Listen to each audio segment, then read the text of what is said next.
It has been a couple of days since I've been to the gym, and that's why there hasn't been a video in a few days. I decided to take 2 rest days in a row, which I normally don't do, but I've been trying to listen to my body more often, especially now that I'm in a growth phase, and definitely not the biggest guy, but once you start accumulating more muscle and you learn how to effectively target your muscle in a given workout, sometimes it's going to take longer for your body to recover from session to session than when you were younger or when you first started lifting, or when your body's adapting to all of the stresses, right? And then you factor on top of it, you got work, you got other life stuff, you got other stuff all playing into your recovery. Like sometimes a lot of people get locked into, oh, I ate my food and I got my sleep and, we're hitting every session, things are going well. So you would assume on paper that you're fully recovered and ready to go, when this isn't always the case. Sometimes there's other factors that are outside of your control that are playing into your sleep, your recovery, if you had caffeine too close to bed or anything like that. And my body was just feeling a little bit run down. And normally, with my mindset, I'm thinking, doesn't matter if I'm tired, doesn't matter if I'm sore, I gotta go to the gym, I gotta do this, or I'm just not serious enough. Which I think is the right mindset to have in most situations, especially if I was in a contest prep, which is like a situation in which it's unavoidable. You just have to go to the gym, control the controllables better, like sleep, food, stresses, manage that stuff to the best of your ability, because if you're in a prep, you got to go to the gym, you got to do your cardio, you got to eat your food, no matter what. But when you're in the off season and you're trying to grow, you definitely want to optimize more towards recovery. And this is where you kind of have to be real with yourself, and you can easily start falling into the trap of excuses like, oh, I've worked so hard, I'm going to take a day off here, or I'm going to slack on my diet a little bit, I've been eating really well, it's not going to matter if I go off plan or anything like that. You definitely have to be careful, because that is a pitfall, and you can fall for a very long time, and it can be very hard to climb your way out. And that's what I was doing, just doing a reset, seeing how my body was feeling. I knew I had to take 2 rest days. I was thinking about maybe a third one, because sometimes, you also have to avoid burnout. And in prep, I would say it's pretty easy, like towards the end. And the more and more I do preps, the longer I can go and the better it feels. But you definitely get to a point, or at least I do, where it feels like I'm starting to burn out. And you just got to keep going, because you have this goal, you've put in all this work so far, and you don't want to come this far just to come this far, you know what I'm saying? So there's that situation. This situation is, I need to be recovered so I can push more weight, progressively overload, and make progress. Otherwise, what's the point of the off season, right? In a prep, you're just trying to maintain as much muscle as possible. And once you get closer to the show, you're not really trying to grow. So definitely got to optimize for recovery to maximize growth. It can be hard, especially when you are deep in an off season and you really are just amped up and you want to go to the gym all the time, and you're like, man, my legs are fried, my back is fried, but let me hit arms. Now, arms aren't really going to tax your body the same as every other muscle will, but you still have to kind of play into, this is still going to stress my body out to some degree. And the point of what I'm saying is not necessarily to encourage you guys to take more rest days. Some of you guys do. I talk to guys that are like, I haven't taken a rest day in a month, and they're like, but I'm not really seeing any progress. So they keep going harder, thinking that that's going to make them more progress, when in reality, they need to rest. Because when you rest, that's when the damage you just did from your workout is going to rebuild from all the protein and all the other contributing factors to your growth. So that's my little tirade, my little rant on where I've been over the last few days. But my mind is back in the zone. My body feels fresh. My body feels good. So we're going to hit some hamstrings today. And I got a workout in mind, which you'll see here pretty soon. And if everything is available to me, it's going to be an awesome lift. It's going to be amazing. Some might say it would be the greatest lift of all time until the next lift after that one. Because that's how I think about all of my workouts. It's like, man, that was the best lift ever until the next one, right? And if I'm feeling good, I might throw some quads in at the end. It really just depends. I'm kind of playing with the idea of going back to hitting hamstrings and quads in the same workout. I actually had this thought today about going back to a legs push-pull, just to kind of even things out. I've seen some good leg growth, especially in the hamstrings and the glutes, which is kind of evening out my legs. But I don't know yet. I might have to see a little bit more progress in the legs before I ramp the frequency back up on the strong points, just to kind of keep everything growing together as one unit. And that's kind of fun. That's how the cycle goes for me. I've touched on this topic multiple times. My legs are one of my weak points. My chest and my back grow, no problem. Same with my arms. So usually once I get everything back up to even and I start hitting everything on the same frequency, it's not long before my chest and my back will take over again. So might have to just rethink some permanent strategy here, or just keep doing what I'm doing.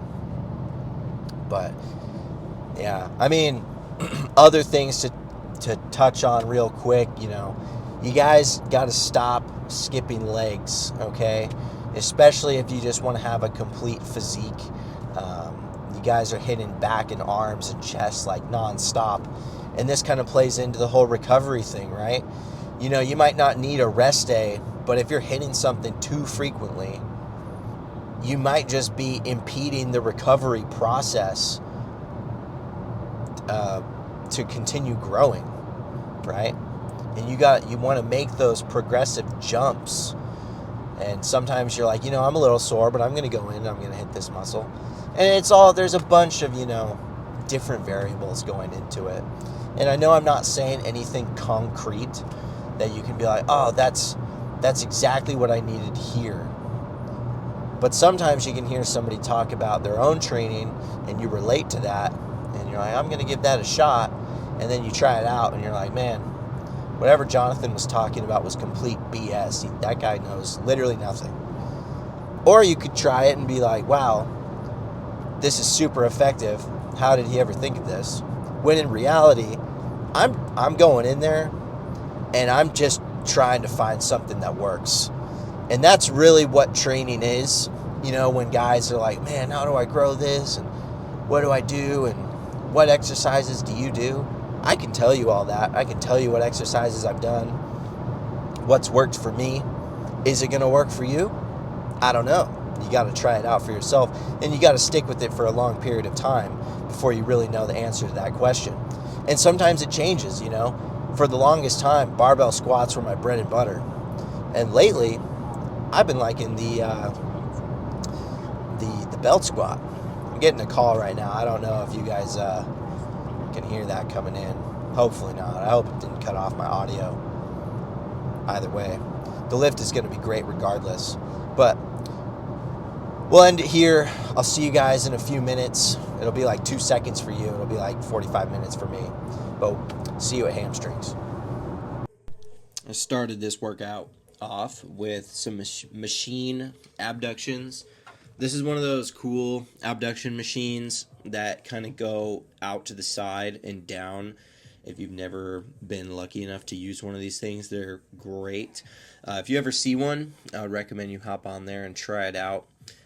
I really like to warm up with abductions on my hamstring days, just to open up the hips and get some blood in the glutes.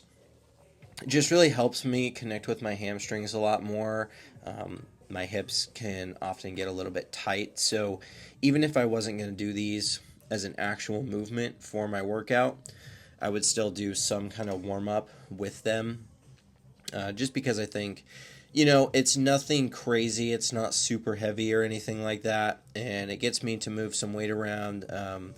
Also, shouldn't neglect your glutes. So I did Romanian deadlifts later in the workout, and I knew that going into this, so I didn't really want to hit my glutes super hard in the beginning, and this is a really good way to target them. And really just anything that's going to enhance the workout later, you definitely want to try to get the most out of the muscle while you're going through the workout. But I like to do what is typically called a pre-exhaust, just to warm up and also manage the heavier loads later in the workout, just to reduce the risk of injury and things like that.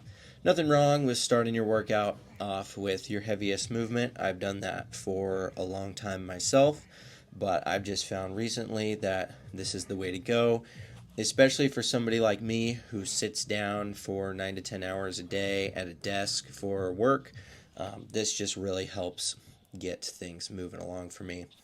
So first movement for hamstrings, doing some of these single leg curls. I have about 45 pounds per leg. I don't know how the weight curve goes on most single leg hamstring curls, but this one's really heavy, so you can't really load too much weight on it. I guess it's just the way the machine moves, and some of them are like that, and sometimes that can mess with my head, thinking, oh, I'm not moving very much weight, but you got to think about it in terms of what you're actually feeling in the muscle, not necessarily the weight on the machine itself. This is bodybuilding after all, so we're not really chasing numbers on the bar, but rather tension in the muscle. So really like how these feel. For whatever reason, I have not been getting the best connection with lying hamstring curls. I feel it a lot in my lower back. Might just be fatigue from the specific movement itself, or I'm just doing something wrong, or I just, need to switch it up. And I haven't done these in a long time, so they've been feeling really good, and I'm just going to stick with them. Also, historically, I haven't done the most single leg work before, and I really think you should try to utilize all forms of movement. If you're going to hit hamstrings, you should get some kind of curl in there. You should get some kind of hinge. And if you can, you should try to hit one leg at a time, just like you hit both legs at a time. Same with an arm workout. It's good to hit some movements with both arms at the same time. And it's also smart to hit one arm at a time. But just did 2 sets there, about 12 reps on the first set, and then 10 on the second one. Moving on to some barbell Romanian deadlifts. Haven't done these in a while. The first couple of reps here, I was just feeling the weight out a little bit, and then I lock the reps out from there on. And I'm trying to do a little pause at the bottom because that rep you just saw was a little fast. Felt a little bit in my lower back. So I just like to get a quick pause at the bottom just to feel my hamstrings being loaded. Sometimes it gets easy to just kind of like motion through these, and then I end up just pulling with my lower back, get a lower back pump, and the rest of the workout is screwed. So I was really just trying to avoid that here, especially since I haven't done them in a while. I've been doing more machine good mornings or Smith machine Romanian deadlifts. And then just a side note on this set, you'll see it here. I had to cut about halfway through because another gym goer was standing in front of the camera. Not a big deal, it's fine. I expect that from time to time, but he scratched his butt right in front of the camera, and I didn't want to expose him like that. So, you're welcome. If you're watching this video, I just saved you. Anyway, the second set here, feeling really good. Really just focusing on pushing my hamstrings back and getting a good stretch. And then these can be difficult, and took me a long time to learn how to pull through my hamstrings on these, because sometimes I'm just a meathead and I muscle through it and just lift with my lower back, which isn't what I want on a hamstring day in particular. But this third set really took me out. These were brutal. I was really focusing on keeping them under control and going slow. Since I haven't done them in a while, again, and two, I really just want to focus on the stretch with these. It's really fun to load it up and just go super heavy, and you feel like a beast, but need to change it up. Need to change my ways in order to grow, because that wasn't working out for me too well. But yeah, this is going to be the last hamstring movement of the workout. Didn't really take long to get everything out of my hamstrings. They are definitely toast. And then I decided to finish off with some calves. Just have one set recorded here because, I don't think watching numerous sets of calves is the most entertaining thing. But I did 3 sets in total. I am seeing growth. It's taking a long time, and they have a long way to go, but there is some shape coming in there now. Really easy way I like to think about it is just think about pushing through the balls of my feet. I also need to work on making sure that my ankles don't collapse at the bottom, which can be hard sometimes, but small improvements over time, and we'll make those gains slowly. Anyway, that's going to be it for this workout, and I'll see you guys for the pose down.